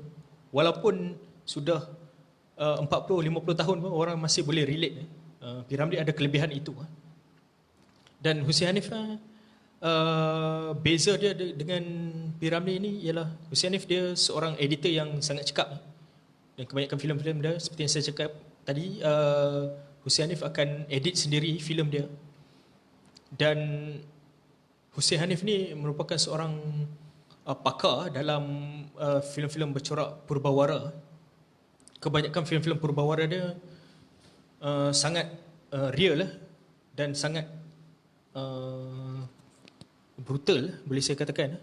Filem-filem Hussein Hanif yang bercorak purbawara ni sangat-sangat, kalau kejam tu sangat kejam. Cara seseorang itu diberi pembalasan ataupun akibat dia melawan golongan-golongan yang tertentu, balasan dia memang kejam. Hussein Hanif dapat tonjolkan benda itu. Dia sangat pentingkan hal-hal sebegitu. Dan Hussein Hanif ni juga dia gemar bereksperimen dengan kamera konvensional, di mana seperti yang saya cakapkan tadi, kamera pada ketika itu sangat berat. Dan ketika yang boleh saya kongsikan sedikit, ketika mengarahkan filem Hang Jebat, Hussein Hanif membuat satu skyfolding yang paras dia tinggi daripada ketinggian biasa dia, untuk diambil shot ketika babak tarian di dalam filem Hang Jebat itu. Dan juga diletakkan dolly di atas itu. Dolly itu ialah macam track yang macam landasan kereta api itu. Diletak ke atas itu untuk dia, kru dia boleh tolak kamera itu untuk mendapatkan visual yang dia nak. Dan babak yang keduanya di dalam filem Hang Jebat itu, ketika Hang Jebat mengamuk, memang nampak shot diambil dari atas. Dan ketika orang-orang kampung sedang bertempiaran lari, Hang Jebat mengamuk itu sangat cantik. Diambil shot itu. Dan walaupun shot itu hanya beberapa saat saja, tetapi sangat meninggalkan kesan di dalam aspek sinematik filem kita ni. Dan Hussein Hanif juga dia gemar menggunakan crane di dalam filem-filem arahan dia. Setelah kejayaan filem Hang Jebat, Hussein Hanif demand kepada studio dia, kepada majikan dia, untuk membeli sebuah crane untuk digunakan dalam filem-filem arahan dia. Dan juga pengarah-pengarah lain juga boleh menggunakan crane tersebut. Dia bukan untuk dia seorang saja. Dia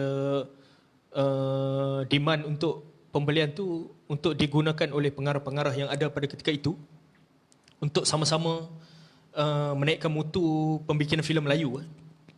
Kerana Hussein Hanif ni, pada saya dia seorang pioneer dalam memecahkan tradisi. Selain P. Ramlee, Hussein Hanif juga berjaya memecahkan tradisi keindiaan dalam filem-filem Melayu pada era 60-an. Hasil sentuhan anak-anak Melayu pada ketika itu jelas dia sudah hilang sifat keindiaan di dalam sebuah filem itu berbanding dengan filem-filem 10 tahun sebelum itu yang diterbitkan pada tahun 1950-an. Itu saja yang saya dapat kongsikan dengan tuan-tuan semua pada sesi kali ini. Pengenalan ringkas tentang siapa Hussein Hanif yang sebenarnya. Seorang pengarah filem yang prolific, mengarahkan 12 filem dalam tempoh 5 tahun. Dari tahun 1961 sehingga 1966, beliau telah mengarahkan sebanyak 12 buah filem. Secara puratanya beliau mengarahkan 2.4 filem dalam satu tahun. Dan saya sebutkan dekat sini filem-filem arahan Hussein Hanif satu persatu. Yang pertamanya Hang Jebat, kedua Dang Anom, Hang Jebat diterbitkan pada tahun 1961 dan Dang Anom diterbitkan pada 62, dan kedua-dua filem ini ditayangkan pada tayangan Hari Raya Aidilfitri. Sangat special. Dan filem ketiganya Mata Syaitan pada tahun 1962 ditayangkan pada 28 Jun 1962. Filem keempatnya Korban Kasih juga tahun 1962 ditayangkan pada 27 Oktober 1962. Filem kelimanya Masuk Angin Keluar Asap, filem komedi, ditayangkan pada 1 April 1963, dan sebulan selepas itu filem sequel kepada filem di selepas Masuk Angin Keluar Asap Mei 1960, dan filem ketujuhnya Dua Pendekar ditayangkan pada 24 April 1964. Yang ini Dua Pendekar ini ditayangkan pada tayangan Hari Raya Haji. 3 buah filem Hussein Hanif ni ditayangkan pada Hari Raya. 2 pertamanya Hari Raya Aidilfitri, dan Dua Pendekar ditayangkan pada Hari Raya Aidil Adha, Hari Raya Korban.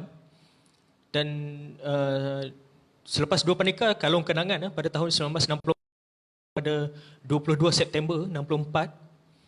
Dan filemnya yang ke-9 Istana Berdarah, adaptasi daripada Macbeth,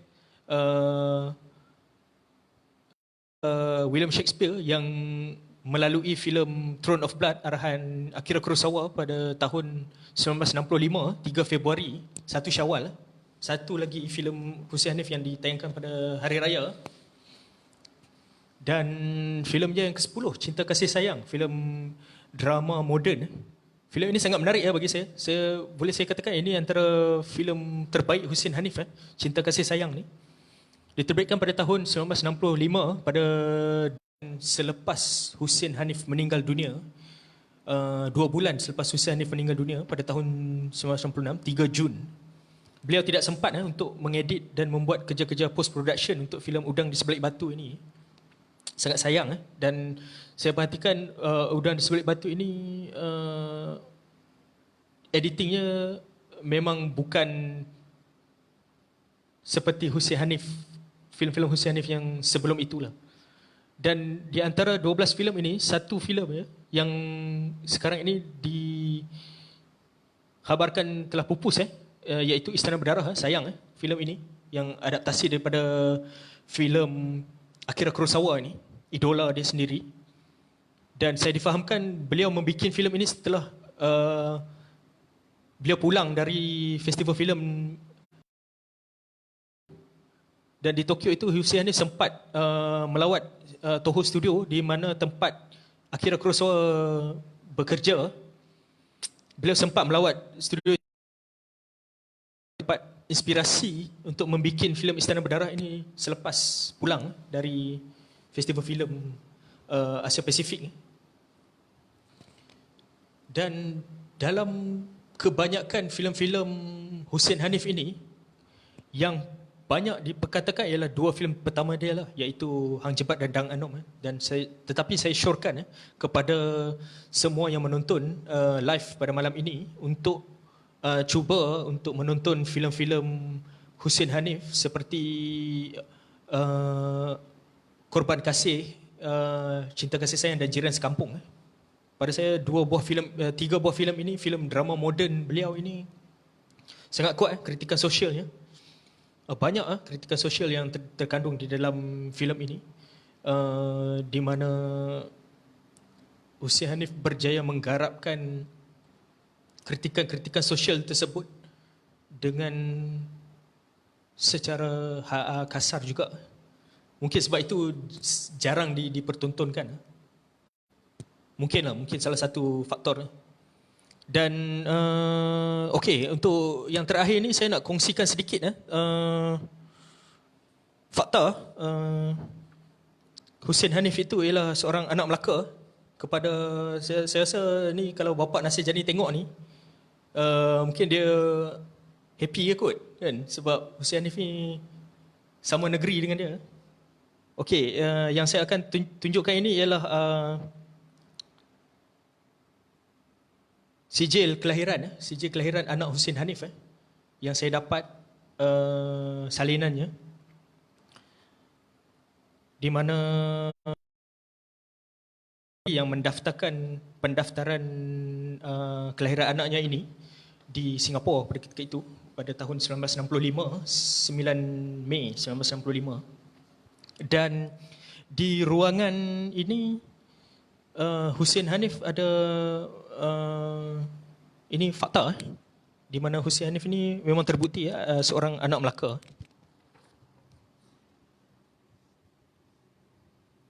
Kalau kita lihat di situ,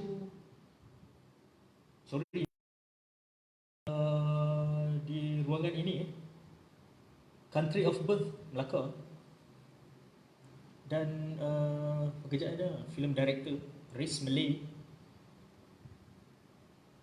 pekerjaan film director, alamat nombor 3 Jalan Ismail, Singapura. Ini sebenarnya rumah ibu mertua dia, ibu kepada Fatimah Ahmad, isteri dia. Dan ini yang seterusnya ialah yang saya dapat juga kan salinan sijil kematian Hussein Hanif pada 4 April 1966. Beliau meninggal dunia di nombor 7 Jalan Setia, dan terdapat juga tercatat di sini punca kematian dia. Ini yang saya dapat daripada Allahyarham Hussein Hanif sendiri.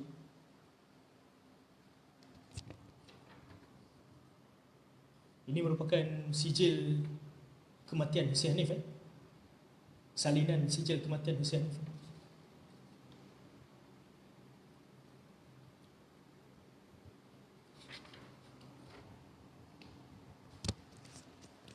Okey, Bapak Nasir Jani dah bagi respon memang gua hebat tahu Hussein Hanif negeri dengan gua. Yes. Okey, semoga perkongsian ini dapat memberi pencerahan sedikit sebanyaklah kepada anda semua yang menontonnya, kerana sudah hampir 2 jam kita bersiaran. Saya rasa agak lama. Mungkin kita boleh bertemu lagi di masa yang akan datang, dan saya doakan supaya anda semua yang menonton live pada malam ini dan juga yang akan menonton sesudah ini, supaya anda semua dilindungi daripada wabak COVID-19 yang sedang berleluasa di negara kita dan di seluruh dunia pada ketika ini. Memang sangat kritikal, dan saya harapkan semuanya akan berakhir dan kita dapat menghadapi kehidupan seperti biasa. Dan juga terima kasih juga kepada yang menonton dan bertanyakan soalan pada malam ini. Terima kasih banyak-banyak kerana sudi berinteraksi dengan saya. Dan juga saya juga ingin mengucapkan terima kasih kepada waris Hussein Hanif yang berada di Singapura dan Taiwan, kerana banyak membantu saya dalam pengkajian saya untuk membuat sebuah biografi untuk mengangkat Hussein Hanif ini di tempat yang sepatutnya, kerana Hussein Hanif pada saat ini masih belum ada apa-apa pengiktirafan, walaupun beliau seorang pengarah yang sangat berpengaruh di era 60-an. Kerana itulah saya mengambil inisiatif untuk membukukan riwayat Hussein Hanif ini untuk generasi yang akan datang, supaya mereka tidak lupa kepada Hussein Hanif ini, dan juga kepada anak-anak muda yang membuat apa saja pekerjaan. Pada saya perlu ada passion seperti Hussein Hanif inilah, kerana Hussein Hanif beliau bekerja keras untuk membuat benda yang dia suka, dan juga untuk meninggikan martabat anak bangsa dia. Hussein Hanif ini sangat passionate dalam membuatkan filem Melayu itu setanding dengan filem-filem luar pada ketika itu. Jadi setakat itu saja perkongsian saya pada hari ini. Semoga bermanfaat dan harap kita dapat bertemu lagi lah dalam sesi yang akan datang. Terima kasih juga kepada saudara Benz Ali kerana memberi peluang kepada saya untuk buat live ini. Jadi segala kekurangan saya mohon maaf kalau ada kekurangan, dan juga semoga bermanfaatlah ilmu yang kita dapat hari ini. Saya doakan supaya Allah merahmati anda semua. Live saya ini selama hampir 2 jam kita bersiaran ini. Terima kasih kepada yang menonton dan terima kasih kepada yang berkongsi. Okey, selamat malam. Kita jumpa lagi dan jaga diri, stay safe, stay home. Assalamualaikum warahmatullahi taala wabarakatuh.